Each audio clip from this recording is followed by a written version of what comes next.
Dans la droite ligne de prendre contact avec leurs militants à la base, la délégation conduite par le président exécutif national du parti Nouvelle Force Nationale, M. Avoyon Apollinaire Wilfried, car c'est de lui qu'il s'agit, après avoir rencontré la jeunesse de la commune de Glazoué, s'était rendu dans la commune de Savès où attendaient déjà les jeunes déterminés à œuvrer pour la réussite parfaite du parti Nouvelle Force Nationale au soir du 8 janvier 2023. Président Avoyon nous dit l'objectif de cette tournée. Aujourd'hui, nous sommes venus à Savès pour échanger avec nos points focaux, nos structures à la base. Et nous avons échangé avec eux sur non seulement l'idéologie du parti, les objectifs du parti, mais seulement l'engagement du parti pour les élections législatives qui viennent.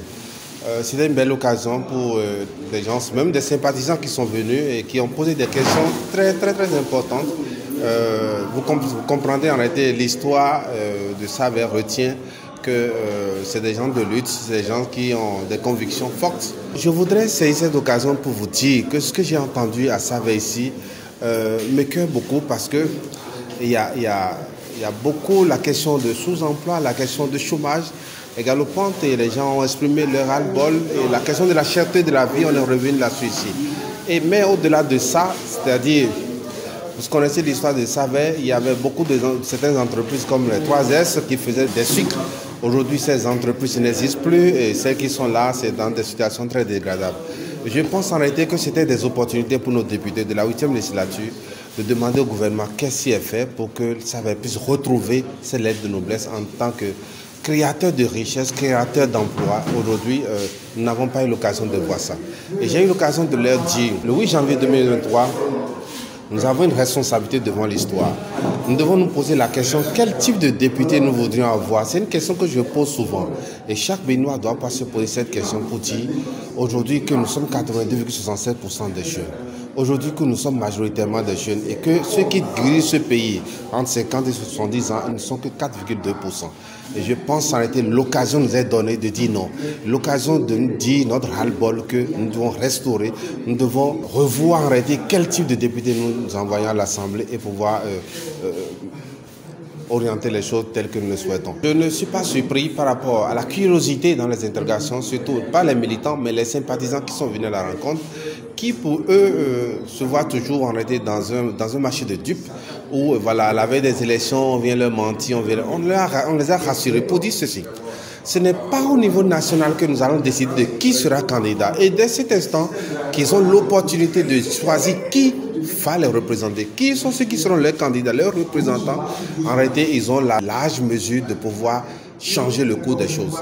Également, je leur dis, parce qu'ils ont exprimé leur crainte pour dire aujourd'hui c'est difficile d'opiner parce que vous connaissez l'histoire des 10 ans, de 20 ans que les gens prennent, donc ils sont très inquiets. J'ai dit non, dès que vous faites les choses dans la légalité, parce que nous sommes un parti reconnu. Aujourd'hui, nous sommes dans la légalité pour opiner, mais dans le respect de l'autorité, dans le respect, on n'a pas besoin d'insulter avant de faire la politique. On n'a pas besoin de dire que l'autre est sorcier ou bien quoi que ce soit. Non, nous avons besoin juste de dire, de comparer ce qu'ils ont fait le mandat. C'est pour dire en réalité qu'aujourd'hui, le renouvellement de la classe politique ne doit pas être une incantation. Le renouvellement de la classe politique, c'est le renversement de l'échelle des valeurs. Et c'est ça, j'invite chaque Béninois, où que vous soyez du Nord, que vous soyez du Sud, que vous soyez du Centre, c'est une responsabilité nationale, patriotique et également générationnelle de pouvoir restaurer notre Assemblée nationale. Parce que à plusieurs endroits dans les collines où le président Avoyon et sa délégation mettent pied, la question du parrain politique se pose à eux. Pour une fois de bon, le président du parti Nouvelle Force Nationale éclaircit ce doute de la population. J'ai eu la chance une fois encore d'entendre des questions, qui est votre parrain, qui est derrière vous, que vous êtes de l'opposition, vous êtes de la mouvance. Voilà des questions qui reviennent. Je voudrais dire à la face du monde aujourd'hui que la Nouvelle Force Nationale, non, nous avons déjà l'âge, nous avons l'espérance, nous n'avons aucun parrain parce que ce n'est pas les parrainages qui ont manqué. On nous a proposé tant de choses, nous avons dit non parce que nous ne voulons pas gâcher notre virginité politique. Nous ne voulons pas salir en réalité l'image que nous donnons. Nous ne voulons pas être... Non, nous avons connu un parti récemment, nous avons vu la Suisse que ça a donné. Non, l'image que nous voulons donner, nous voulons maintenir cette image-là. Parce que pour nous, c'est les hommes de qualité, les hommes de moralité qu'il faut arrêter pour restaurer un certain nombre de choses. En matière de représentativité de la population à l'Assemblée, pour ça, on n'a pas besoin d'un parrain pour exprimer son opinion dans notre pays, si nous sommes encore dans un pays d'état de droit. En ce qui concerne la question liée à l'opposition mouvance, non, j'ai l'habitude, je dis et je leur répétais ici, le peuple béninois n'est pas opposant, le peuple béninois n'est pas mouvancier. Le peuple béninois veut quoi? Le peuple béninois veut de l'emploi. Le peuple béninois veut vivre dans une condition arrêtée, il n'y a pas de cherté de la vie. Le peuple béninois veut juste la paix, la démocratie, l'état de droit. Le peuple béninois veut avoir des représentants valables. Je suis obligé d'être opposant en réalité de faire tout cela.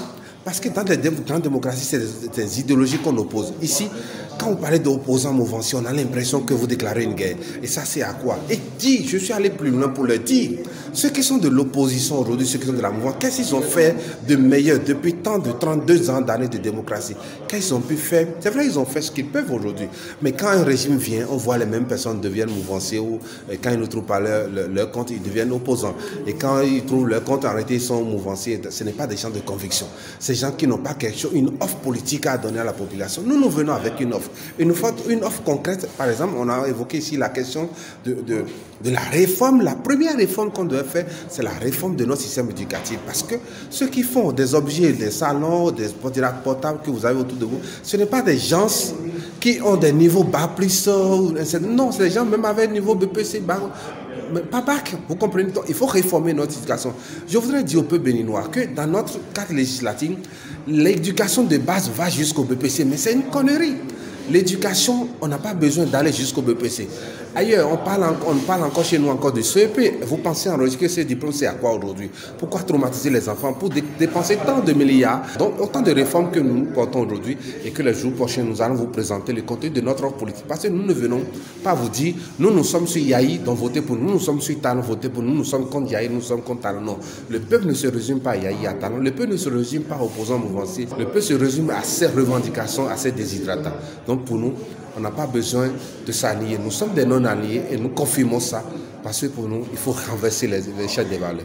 Parce que, le représentant des jeunes de la commune de Savè nous dit son état d'âme en voyant la délégation du parti Nouvelle Force Nationale, à sa tête le président exécutif national. Il lance un vibrant appel à la jeunesse béninoise et particulièrement celle de la commune de Savè. Je suis tellement ravi, tellement content.